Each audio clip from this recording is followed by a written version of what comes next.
साथीहरु म आज चाहिँ चिल्ली चिकनको रेसिपी लिएर आएको छु। यहाँ हाफ केजी चिकन ल्याएको छु मैले। त्यसमा मैदा ल्याएको छु अलिकति, त्यहाँदेखि कर्नफ्लोर, त्यहाँदेखि एक वाइट अन्डाको।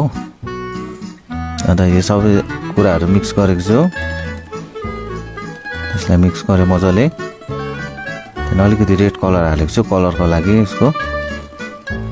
अन्त यसलाई मजाले मिक्स गरेर एकछिन राखेको छु। अब फ्राई प्यानमा फ्राई गर्दैछु म यसलाई।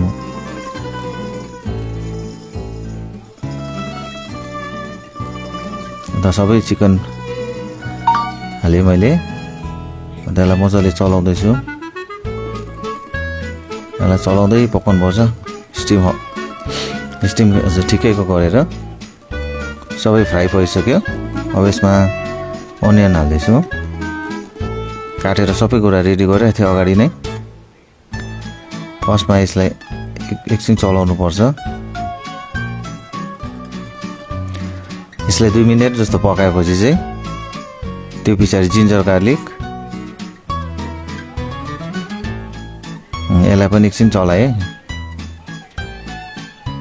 अन्त यो पछाडि ग्रिन चिली हाल्दैछु। त्यसको बादमा चाहिँ क्याप्सिकम। यसलाई पनि मजाले चलाउँदैछु यसलाई। त्यसको पछि सोया सस हालेँ मैले। अब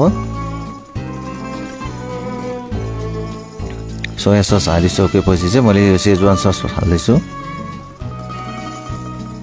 अन्त यो ब्ल्याक पेपर। त्यहाँदेखि मजाले यसलाई चलाउनु पर्छ सबै कुरा हालेपछि। यसलाई साह्रै बेसी पनि पकाउनु हुँदैन। 3-4 मिनटहरू पकाएपछि भइहाल्यो यसको। हजुर यसको अब नुन हाल्दैछु।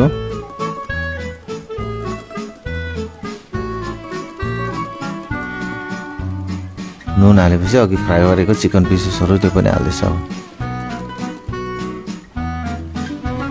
यसलाई मजाले सबै कुरो मिक्स गर्दैछु मजाले चलाएर।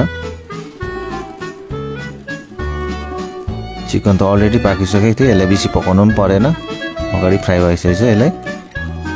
अब सबै कुरो मिलाएर चाहिँ सबैको चिल्ली चिकन चाहिँ रेडी भयो।